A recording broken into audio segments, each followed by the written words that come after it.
Welcome back to the Kingsway Podcast. Thanks so much for tuning in. Coming back at you with another episode. Gonna hit you with a verse of the day today. Hope you're having a good one. Hope your summer's going well. I know it's hot out there. Find some spots, find some shady ones, find a pool. Put those earbuds in. Maybe sit out underneath the tree, or find a cool spot in your house. Sit on your riding lawnmower. Yes, that's my favorite way. I'm looking at you, John Coward. Hey, verse of the day. These are a fun one. We just literally looked at it for the first time. Haven't done any research. These are just fun ways to take verses that are on the Bible app or the Holy Bible app, and we just take it, look at it, blow it up, try to give it some context, give it some flavor. The goal of this is that you would do this, that you would take this. And that's what I love about these. We're doing it to show you, first of all, that you can do it. Second of all, how you can do it. Yes. You just start picking it apart. You just start asking questions, pick it apart. You take each word, you take each phrase, you look at maybe what's going on to give you more context before and after it. Yeah, and you try to find what God is trying to say through it. Yes, and the original context is not not what is God saying to me through it. It's what was God saying, or what was it originally meant for? How does that impact me? And I think part of what I love about doing these is that every time we start one of these, I have no idea where it's going, but when we get to the end, I'm always like, that was amazing. Yeah. That was so better good. than we could have planned it. Yes. And so we're going to jump into the verse of the day we're looking at is actually probably going to be about 10 days before you're going to see this. But the verse of the day when we're recording this, it is Psalm 27, verse 14. This is our first psalm. It is. I'm excited. When he read what it was, like literally 2 minutes ago, I was like, hey, a psalm. Why? I'm super excited too, because I jumped to it. And very at the top of it says a Psalm of David. And last week we did an episode on David. So if you want to know a little bit about David, check out episode 60, whatever it is, 64 probably. Hopefully. Unless I titled it wrong. But that's just cool. It was last week's episode. So that way, if you want to know a little bit more of David, we mentioned that in that podcast, that this is a part of who he was. This is part of larger than just David and Goliath's story. Like there's more to him. Yeah. And this just happens to be one of those Psalms that he wrote. So let's go ahead and read verse 14. You want to hit that for me? Yeah. I'm reading out of the NLT. Done. Okay. Verse 14 says this: wait patiently for the Lord. Be brave and courageous. Yes, wait patiently for the Lord. One of the first things that you and I love to do, which I think is just awesome on the app, is I just change the version up real quick. Yep. So I went over to the NLT, or I'm sorry, the NIV, because you were at NLT, and it says, wait for the Lord, be strong, and take heart, and wait for the Lord. But I was actually on the King James right before I got on here, and I actually liked the King James. It says, doth ye... No. It says, wait on the Lord. Yeah. Be of good courage, he shall strengthen thy heart. Wait, I say, on the Lord. Yeah. I just like that, like kind of really neat language that's in that. I want to look at the Message. I just kind of like tearing this apart a little bit. The Message, it says, stay with God, take heart, don't quit. I say it again, stay with God. All right. Yeah. I like that. So when we're breaking these down, one of the first things we do is kind of look at maybe different versions. I like to see the wording. I like to kind of helps me get to kind of the meaning of what's going on, maybe a little bit in the words. But what are we waiting for? So step one, I think, even before that, is what genre is this? Oh, that's even more important. I'm glad you asked that. A lot in the Bible is a narrative. That What's doesn't a always... narrative? A narrative is a story. There you go. That's what it means. Yeah. So a narrative, what we did last week with David's life, narrative. We were creating a narrative of his story out of the narrative of his story found in 1st and 2nd Samuel. Yep. We were giving the story of his life. A narrative is a character and a conflict and all that kind of stuff. What other versions or what other genres, I should say, are there? Can be prose, just normal, like person-to-person speech. That's like, think all the epistles, all the letters in the New Testament. Yeah. So that's like Philippians, Galatians. It's just somebody talking to somebody else. Yep. It's not poetry. It's not whatever. And then there's some prophecy, and that gets way harder. None of this is prophecy yet. But then there's poetry. Yeah. And the Psalms are poetry. All 150 chapters are poetry. What that poetry is trying to do is a few things. One, be beautiful, like be poetic.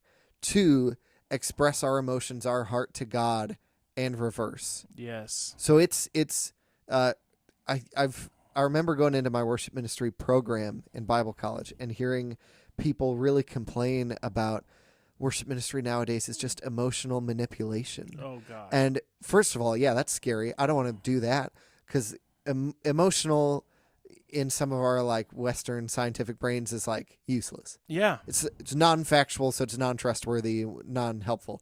And then manipulation has a context of like, I'm going to try to change you for my own selfish gain. David was a sheep manipulator. Yeah, he was a shepherd, but he had good intentions. Yep. If you think about manipulating, like a boss manipulating an employee, you're like, ew, that's gross. If you think about a potter manipulating clay, you're like, that's neutral. That's amazing. Yeah. That's neutral, hopefully for a good purpose. Mm-hmm. If you think about David shepherding sheep, that's good-purposed manipulation. Yep. I'm trying to change your course because I care about you, and I want to do it so you end up better. So you don't get stuck in that fence, so you don't get your leg broken, falling down this hole, so you don't whatever. That's manipulation, but it's good-hearted. Yep. That's what the Psalms are. It's trying to help guide and shepherd and change your emotions. Yes. By expressing them to God and also by seeing God as he is, poetic pictures of God like Psalm 19. You make the sun rise and the sun set. You make all these things that just like draw out love and care from our hearts to God. So that's what this poetry is. It's beautiful and it's emotional shepherding. It's helping us feel the right way about God. And I love that you point out that as the beginning place to start, because even knowing, obviously we have a little bit more in the understanding of what this poetic kind of genre does, the limitations of Hebrew to English. You remember stanzas and pericopes and like you all don't this hear stuff. anything rhyming. No, and so some of here. the stuff that would show up in the English poetry doesn't show up because of the language barrier. Yeah. And so some of the times and why it's spaced out the way it is, even in their Bibles, has to do with the way that it was intended to be read in Hebrew, but now has been translated as best as possible into English. So there is a little lost in translation when it comes to that beautiful kind of flow and that way that it was supposed to be a little bit more manipulated, and it feels a little bit more stale and hollow just because of the language. Just because it's in English. Yes. What I would suggest is read through a couple Psalms in some different versions, like on this Bible app. Try to find one that just sounds more poetic to you. Yes. So you can really feel what it's trying to say. There are some versions like mine, the NLT, which is a lot easier to read, but sometimes that means it's less poetic. Sometimes an older version like the King James will feel more poetic. I was going to say it feels Old English. The King James has that feel. That's why sometimes I even, memorized a lot of verses in some of that because it has that, as the deer panteth forth, it has sounds that, like Shakespeare. Yes, it has that like thou and this in it, and it does feel more poetic in that. Yeah. So knowing it's poetry, knowing it's painting pictures, knowing it's trying to help us and guide us and kind of lead us in most of the time painting a picture. Let's just kind of dive into it. This is a shorter psalm. It's only 14 verses. Some of these verses can be hundreds of verses long. Yeah. Psalm 119, we're looking at you. Yeah. That is a long one. So long. It's very good, but it's very long. I like to go a couple verses before and try to figure out what this is. Maybe you go up to the very top of a psalm. You kind of get a very quick understanding. The Lord is my light and my salvation. Whom shall I fear? One of my favorite passages from the Psalms is in this chapter, and it is the one that Shane and Shane based their song on. So verse 4 and on, this one thing I ask of the Lord, this one thing I seek most is to live in the house of the Lord all the days of my life, delighting in the Lord's perfection and meditating in his temple. Yeah. If you ever were a Christian in the 90s, early 2000s, Better Is One Day, that song. Better is one day. You look at that. But it says, better is one day in your courts. That comes from elsewhere. Psalm 27. That's so cool. I was listening to Shane this morning, Psalms Volume 2. That's what that album's on. Yep. And so I was like, I didn't listen to that song, but I listened to that album this morning. I was in the shower. It's so good. It's one of my favorites. I kind of like to just look through these when I study this, because we're trying to use this as a tool as much as it is. When I would read through this and kind of start to look at, okay, verse 1, the Lord is the stronghold of my life, whom shall I be afraid? When the wicked is against me to devour me, it's my enemies, my foes will stumble and fall. Though an army besiege me, my heart will not fear. The war break out against me, even though I will be confident. One thing I ask the Lord is this that I'll seek to do. Mm-hmm. So it's almost like this inward dialogue that we're getting access to, it seems like, in this psalm, if that makes sense. Yeah. Questions and answers. It seems to be pretty chock full of illustrations, and it looks like almost like physical things that he's kind of using, armies and foes. And we know David was familiar with all this. Mm-hmm. Again, check out the last episode. Check out the last podcast. Or 2 ago, because it'll be a chosen one between this. Yep. But yeah, he was familiar with war. He was familiar with being scared. He was familiar with hiding in caves because people were chasing him. Yeah, because so an enemy surrounds me, an army surrounds me. It's all familiar to him. It's all stuff that causes fright and fear and panic. And his answer to that seems to be verse 4, that kind of thing. Yeah, and then even in verse 5, when we were talking about last week with David, it's like, for the day of trouble, he will keep me safe in a dwelling. He will hide me in the shelter of his sacred tent and set me high upon a rock. Yeah. That sacred tent sounds like the tabernacle, sounds like his, kind of a secret way of saying presence. Hide me with his presence, rock. Where you're at. Yep. It seems to be, in this place of solid, a high ground is always the safer, better advantage of a place. Yeah. That you can't be taken out of. And then he breaks into kind of almost like a memory at this point, right? Then my head will be exalted above my enemies just around me as a sacred tent. I will sacrifice with shouts of joy, and I will sing and make music to the Lord. Yeah. That seems to be something that he's done this before. He's almost like, this is what I do. This is how I respond. This is what I choose to do. Yeah. I'm just going through this and looking, and I think what it starts to do is it gives you a flavor, because whenever the verse of the day is the last verse of a psalm, just know that you're like reading the last page of a book. You're reading the last lines of the song.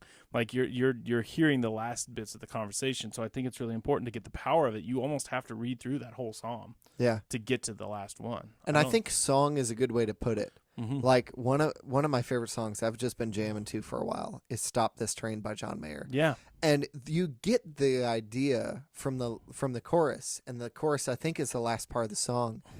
But before the chorus, it's all building up to like life is a train, it's just moving on. Mm-hmm. And near the end, it's like I want to jump off this train and just kind of live in these sweet moments. And his dad's like, you can't. When you turn 68 like me, you'll renegotiate. You'll just try to get what you can get. Uh-huh. You'll try to get this most time. And then it hits that last chorus. If you only hit the last chorus, you're like, I get it.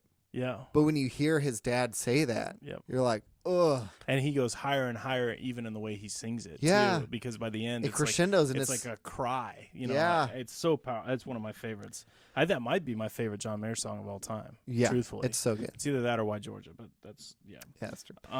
So it seems like in my short reading of this, just what you were talking about in verse 1 through 3.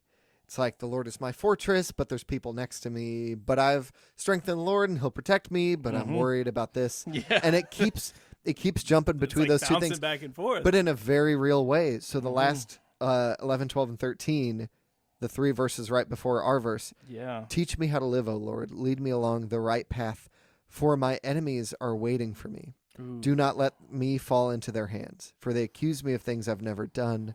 With every breath they've threatened me with violence. Yet I am confident I will see the Lord's goodness while I am here in the land of the living. Again, it's that struggle. Wow. But it seems like as he goes along this psalm, he gets more and more confident, more resolute that he has strength in God. He has safety in God to a certain extent. He's safe within the walls of God's fortress. And this is the same, not to reference that episode for a 90th time, this is that same idea of David and Goliath, his attitude difference between Saul and David. as they're looking at Goliath. Saul is like, I can't beat him. Yeah. What am I going to do? David's like, I can't beat him, but my dad can beat up your dad. Yeah. I have confidence in God that he's stronger than you, that he's whatever. And that no matter how this turns out, that at the end of the day, I'm going to have comfort going into God's house, into God's presence. And so we come to verse 14. Wait patiently for the Lord. Be brave and courageous because of the Lord. We patiently wait for the Lord. That is something. You seeing it? I struggle with it. Yeah. That's something called a chiasm. Yes. I was going to say, talk to me about this. Yes. I was like, Okay. I recognize what this is. So when we in the West, in America, through English, try to emphasize something in a list or with poetry, we try to rhyme the words, or if it's in a list, maybe the last one is the one where we drop the mic, or maybe the first one, usually the last one. Because another one they use in the Bible is they say it 3 times, right? That's when they like they'll like holy, holy, holy. Yeah. And it draws you in. In Hebrew, they'll use repetition. The other thing they'll use is, I don't remember the name. Hebrew poetic something. Yeah. Anyway, so they'll use that where things will kind of come to a point in the middle where the very first and the very last thing are identical or very close to the same. The second to last and the second thing will be very close to the same thing. And they'll come to this point in the middle, and that's the focus of the thing. Mm-hmm. It's called a chiasm because the Greek letter chi looks like an X. So it looks like all points coming to one thing in the middle. Yeah. Think about an arrow, the caret kind of thing on a keyboard. It's 2 lines coming together to one point in the middle. That's what this last verse is doing. Wait patiently for the Lord is lines 1 and 3 out of 3. So it's all pointing to 2. My NLT, I don't love the translation based on the other ones you've talked about. Yeah. Be brave and courageous. That could lead you to think, be like Saul. Be confident in yourself. Yeah. But these other translations lead to, and I think rightly, based on the context of all this, be brave and courageous because of the Lord. Be brave and courageous knowing that you're in his hand. Be brave and courageous. That's the focus of this whole thing, of that whole verse 14. Wait patiently for the Lord is important because they repeat it. It's important because it's there. But it all points to be brave and courageous. And I think that's in the face of the trials of this life, specifically for David, the enemies waiting. Do you think this is an answer from God that he's getting at the end of his song? Do you think this is the response out of his song, that now this is the words that God is giving him? It could be God's response, but it could also be it's just his resolution, speaking out. Yeah, I was going to say him just speaking out what he thinks he needs to do. Yeah. It's like, because it feels weird at the very end of this. It's the last verse, and all of a sudden it's like it's no longer like I believe. It's like, this is what I need to do. Yeah. You know what I mean? It's like walking into a concert as a musician with people who are really, really, really good. And you're going between like, I love this music. I could never play it. I love this music. Yeah. It's too hard for me. And you just walk out like, I need to practice more. Yeah. That's your resolution. Okay. You're there like, I really like that illustration. I need to do this thing. Mm-hmm. This based on the toil I just went through of like having comfort and confidence in this one thing. Yeah, he's going back and forth. He's like, I just got to wait. What I just got to do is this last thing. Wait patiently for the Lord. From the Lord, I get bravery and courage. The new NIV, the American Standard NIV, which American Standard. Yeah. Is that new? It's the American edition of the NIV. I think that might just be the NIV because there's a UK NIV. The King James version, American version. It's the King James version, American edition. Okay. It says this: wait for the Lord, be of good courage, and he shall strengthen thy heart. Wait, I say, on the Lord. So, I like strengthen thy heart. Strengthen thy heart a lot, right? Yeah. I feel like there's some things there where it's like courage. I've taught this a lot. Courage is strength found in the midst of a fight. Yeah. That's what courage is. Strength found after the battle begins. That's what courage is. So courage, when you say take courage, it's find that new strength that you didn't have when you started, but now you need. And then when it says, he shall strengthen your heart, I think it's funny because it's almost like those two things are the same, right? It's like be of good courage. He'll strengthen your heart. He's going to bring new strength to your heart. This reminds me of the end of Psalm 40, which I will read to you. I don't want to mess it up. Yeah. Read I could very poorly paraphrase it. But the end of Psalm 40 says this. It's talking about the Lord, and it gives all these like giant cosmic big pictures of God. He's everlasting, creator of everything, never grows weary, can measure the depths. No one can measure his understanding and all this. And then he gives power to the weak, strength to the powerless. Even youths will become weak and tired, and young men will fall in exhaustion. But those who trust in the Lord will find new strength. They will soar high on wings like eagles. They will run and not grow weary. They will walk and not faint. That's this same idea. The Lord will strengthen thy. Let me just go full pastor here for a second. Do it. Can I do it? I'll let you do it. I'm gonna look at the camera while I do it. I promise you, when I read verses like this, and we didn't know we were gonna do this. We didn't. No. This is just straight off. But I promise you, the hardest things in my faith that have ever existed is when I know I just have to keep doing what I'm doing when I don't like it. Yeah. And to stay right where I'm at when I'm not happy. And to stay right where I'm at when it's not fun. And to stay right where it's at when it's hard. I think the way I use it in my mind, it's not that I think this is punishment for David. I don't think this is like a scene where you're like, gosh, David, you just got to hold on a little bit and take your spankings.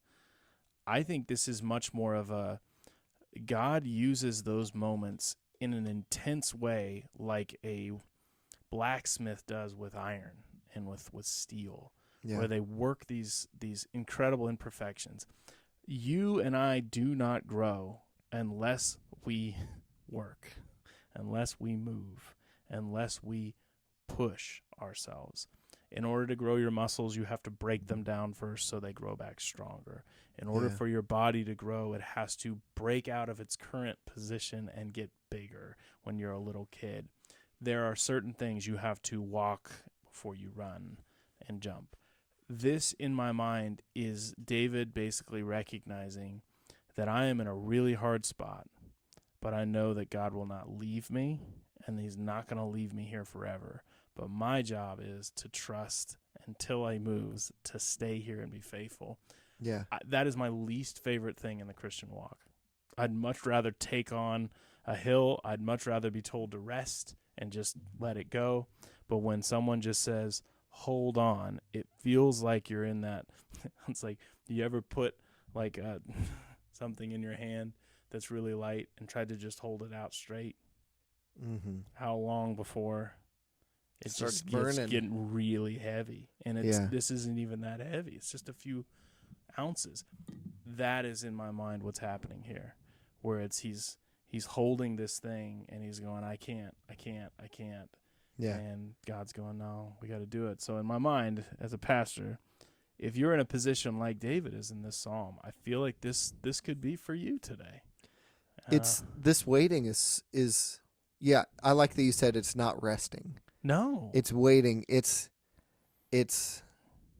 what it makes me think of is there's a new worship group called Maverick City Worship something. They have a song called Wait on You. Yeah. And it emotes the same thing that the psalm is trying to emote. The verses are a little funky. It's okay. Not bad, but just like weirdly narrative. Will Regan's song "I'm Not in a Hurry." Too. Yeah, yeah. I sang that yesterday in the shower. Both those things I think are brilliant to just talk about, and we've talked about it on here. That I think I said it was Shane that God was fully capable of doing his perfect plan at 3 miles an hour for 3 years. And that's the average speed that a man in Jerusalem would have walked when Jesus was 30. And so, we most of the time like to rush ahead. We most of the time like to see improvement. We most of the time like to be out of the problem, right? I think of it like a woman that's pregnant. She maybe want to be done, but she's got to wait, until the babies come. She's got to be there. She's got to take heart and build. I think of the ending will come. Like, people with a cancer diagnosis. Yes. I think of people when they finally, they've been having like emotional health issues and they finally go see a therapist. Mm-hmm. And it's like, okay, it's going to take time. We know the first step and the next appointment's in a month. Yeah. And you're like, you might pray to God who can do anything and is all powerful and all loving. You might pray, God, take this away from me right now. And you wake up the next day and it's still there. Yep. You're still anxious. You still have that tumor. And is God any less good because that happened? No. No. And I think that's an invitation to wait on him. Well, in the uncomfortable, in the hard. 2 Corinthians 12, right? That's where Yeah. Paul's like, I prayed for this thorn of my flesh to be taken away for years, and God gave me an answer. He said, no, my power is made perfect in your weakness. And so he says, you know what? You're right. Your grace is sufficient for me, and what I've received already is plenty.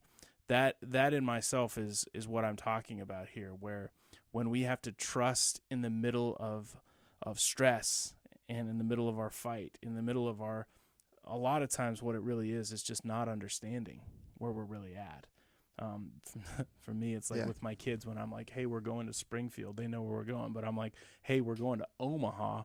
They have no idea how far that is. So 4 hours in of a 6-hour drive, they're like, oh, we're going to be here forever. And you're like, hold on. We're more than halfway there. It's not going to be that much longer. But to them, it's so stressful, so worrisome, so difficult for them to sit still and to go, I don't know if I can make it, And I feel that with us where it's just God's going, no, we're going somewhere. I have a plan with this. There's a purpose behind this. We can make it, but it's going to be longer than you want. So, hey, this has been a really cool verse. The Psalms are a great way. Billy Graham made it famous back in the day. One chapter from the Old Testament, one chapter of the Psalms or the Proverbs, and one chapter from the New Testament is just a great way to start a Devo. If you're going to start in the Old Testament, do not start in Genesis 1. Start somewhere like 1 Samuel, or start somewhere like Ecclesiastes. Start somewhere like a Jonah or Esther or a Ruth. Pick a narrative that's a little shorter, a little smaller. Take it a chapter at a time. Let it tell you a story. And then Psalms and Proverbs are amazing. You can pick those and read a chapter of those a day. And then the New Testament, pick a book and start and go. I'm hopefully looking forward to, this isn't official yet, but I'm hoping that one of the worship professors I had at Ozark will come in and do a Psalms thing. Oh, that would be awesome. Because let me just, without saying his name, I had him speak at my ordination. So it's like a couple minutes. He's going to say something, whatever. Yeah. We had to sound check his mic. And we're just trying to like have him talk into it and make it not squeal and feedback and do whatever. We couldn't fix this thing for 5 minutes. I had him talk the whole time so we could check his mic. He just recited the Psalms for 5 minutes. And he could have kept going. I was just like, I feel terrible. Can we just ordain you a second time and I'll just wait? But those are beautiful gifts. I mean, that's the guy I'm hoping to have come in and talk about the Psalms in a little bit. And that'll help us do this verse of the day thing, do this like come and engage the Psalms even better. And that's what I'm hoping this channel continues to be, is that it's a resource that as we go further and as we continue to learn, you can look back on some of the olds, you can go to something new, and we can continue to grow and learn together, because we're all learning and growing together. So, hey, you guys hit the like button if you like this, and if you continue to like the verse of the day, give us a thumbs up. That always helps. Hit us in the comments and let us know maybe of a verse that you'd like us to do, or a verse that you would love to see. We're still looking for Q&A questions. Yes. Please comment, or I'll have my email in the description. You can email them to me at ryan@kingswaymo.com. We'd love to get a bunch of Q&A questions. We're answering questions about ourselves, about our theology, about the Bible, about anything. Bible, things, resources, books, anything that you've heard us talk about. Yeah. Well, do that. Thanks so much for tuning in. You guys have a great and glorious day in the Lord, and we'll see you later. See ya.